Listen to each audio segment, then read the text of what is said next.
Welcome back to A Game of Fangs and Thrones. My name's Hannah. I write books and occasionally read them too. I have one book out at the moment, which is called A Little Piece of Magic. It's available on Kindle, ebook form, through the Amazon store, paperback, and through Kindle Unlimited. My second book, From Witches and Wolves, comes out at the end of February, and that is the sequel to A Little Piece of Magic, available, and that will be available through Kindle Unlimited, and paperback. And my current work in progress is Rise of the Riders, and that's what we're going to be talking about today. This video is basically just a weekend vlog. Just spend the weekend with me. It is, I don't know, I'm filming on my phone. I think it's probably about 5-6 o'clock. Let's have a look on the iPad. Yes, I know I could have filmed on the iPad, but okay. It's 5 to 6. And I did a lot of writing at work today because we were very quiet.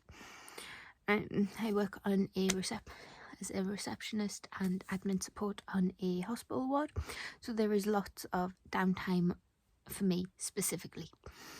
So I get a lot of writing done on Fridays, which tends to be an admin day for the nurses.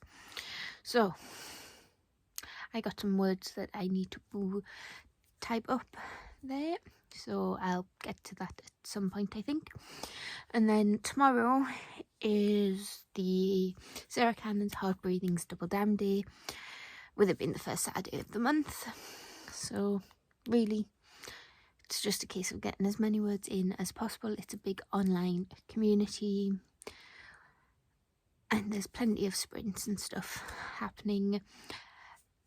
More so in the afternoon for me, because I'm obviously in the UK, and these tend to be more American streamers, which is fine. It just means that during the morning I'm on my own, and then throughout the afternoon is when the sprints tend to start happening in my time zone. But that being said, I have a chapter I want to write tonight, and then we will just see how we go in the morning. So buckle up.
Okay, so yes, the hood is up. No, I am not taking questions. But look at it, it's a little, can you see? It's a little Jack Skeleton hood. Anyway, I've just typed up the words I wrote at work with some minor tweaking as I went. And that brings me to the total of 600 words. And with the way my chapters have been going recently, that's more than half. With this book in particular, this draft, what I've found that really helps at the moment, and this probably will change, but we can just roll with that. At the moment, what seems to be helping and seems to be keeping me going is that I write a chapter a night. So, well, that's usually because I have work the next day. But we shall see how it goes tonight, and I will come back to you either at the end of the chapter or when I'm calling it a day, just to see how things go, I think. But in terms of the story, we are in the rising action between the midpoint and the climax.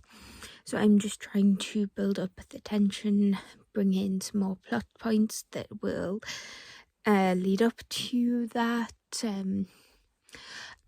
The basic premise of Riders, let's just take this off for now. The basic premise of, can I put it here? That's not too bad, we'll just lean back. So the basic premise of Riders is that we follow Aurora, who is thought to be an orphan. She's human, raised by elves, in a world where dragons and griffins fight for the humans. Elves are seen as the enemy because they have a different relationship with dragons and griffins. And Cor, who is Aurora's adopted father, is very insistent on getting her to break what's called the conscription. That is the power that the humans have corrupted, because in this world a dragon's bond is its most sacred bond. Yes, this is very heavily inspired by Fourth Wing, but I'm hoping it is different enough that people don't call me a copycat. But Aurora basically gets captured and uses that by the humans and uses that as her advantage to go and break conscription. Now, obviously, it's not going to be as simple as that, and while she is there, she realizes that she can't do it on her own, and that sometimes, what was I saying? I've lost my train of thought. She has a moment where she has to decide between freeing this one particular dragon or their eggs because of the beginning, or choosing to save her new friends and her new squad. And then basically we're just going from there. Now I have written the midpoint, the twists, and I'm not going to spoil anything intentionally. But we shall just see how things turn out, because even though I have a just shy of 5,000 word outline, my stories have a habit of surprising me, which is always fun to go back and edit. So that's where we are at with Riders. Now, in terms of From Witches and Wolves, which is the second book in my magic series, which is a paranormal witchy werewolf romance, I'm taking a little bit of a break from that, dealing with Riders, until probably next week, where I just do a final read through and upload the final manuscripts to Amazon, and just forget about that until release day and pray everything goes okay. But yeah, I've wrote 600, handwritten 600 words at work. Oh, this is a sterling ink notebook, if anybody's interested. It's just the N1 size, which is her traveller size, but it lives in here. I just took it out to make things easier. But yes, I am rambling now, I think. But I'm just going to see if I can get some timers while I'm working, just so I don't burn myself out too much, because it is only 6:30. So we'll just see how things go, I think. So it's Saturday, it's 10:30. I am a little bit late starting everything this morning because I allowed myself a lie-in. Yes, we will just have to deal with this angle, okay? I allowed myself a bit of a lie-in. So I ended last night's work on about 1,043 words. And that's one chapter. So today I've written 233 words so far. That takes the manuscript up to 62,906. And my aim for today, my overall aim, is to get, I'm going to say 2 or 3 chapters, but we're being loosey-goosey with this. We're just going to enjoy the process. I'm not going to push myself with it because unlike the magic books, this book is a lot bigger and it's a lot meatier. The magic books, they almost wrote themselves. So I have on a stream in the background. I'm filming on my phone and watching on my phone, so that's probably why you can't see it, because I have had to pause it. But I have a Katie Ann's stream on, and then what I'll probably do as well at some point is hop on to, I'll see who's streaming for Heart Breathings today, and I will just join their streams as and when they start. But I just want to start today with a good intention, and that intention is to write and keep it fun. I always think that writing with other people, this is probably a body doubling thing, but when you see somebody doing something you're doing, it makes it easier. Yes, Hannah, that is body doubling. Tell me you are undiagnosed without telling me you are undiagnosed. Anyway, yes, so we are writing a plot point that leads up to the final climax. So I'm definitely in that ascending action scene section. I have about 2-3 paragraphs in my outline for this section, and then we dive straight into the main action.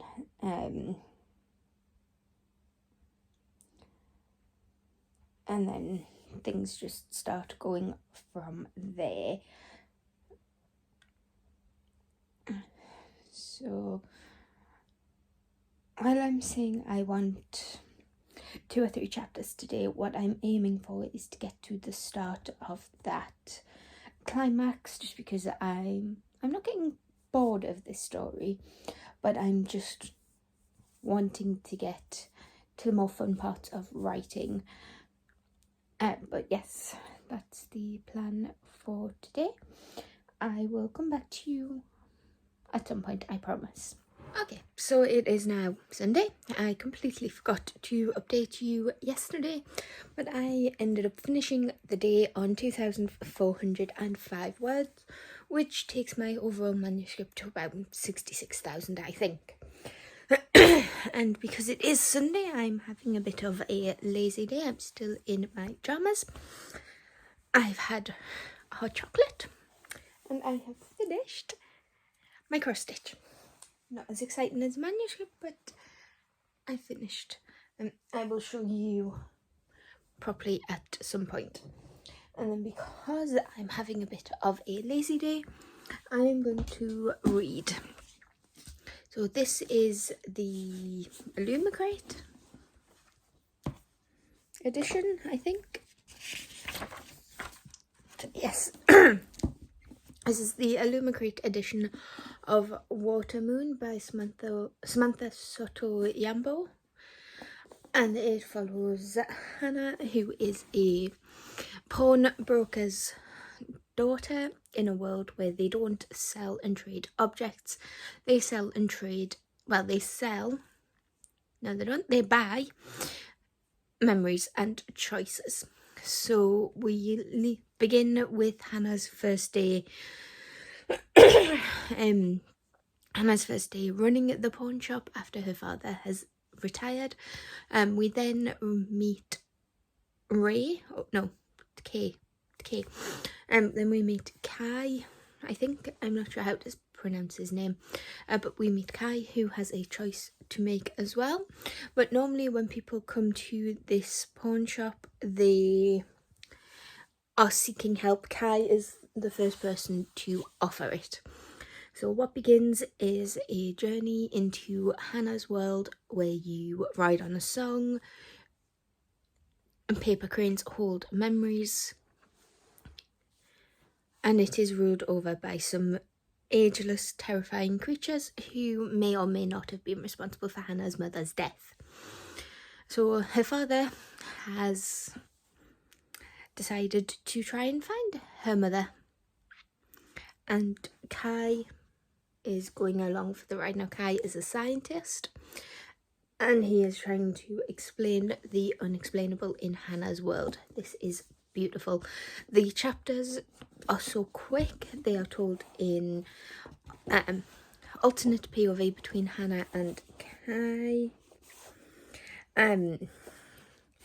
There's also flashbacks, and it is just a beautiful story with beautifully simple writing in the way that I think, I could be wrong, but I think Eastern fantasy in my experience has a way of saying a lot in not a lot of words, but saying it beautifully. So while I don't think this is going to be it, I'm not sure if this will be a 5-star or not, but I am thoroughly enjoying it. I'm like over halfway already, and I only started this the other day. But look at the beautiful sprayed edge, and we have naked hardcover printing, which is always fun. So I'm just going to read that and see what I fancy doing next.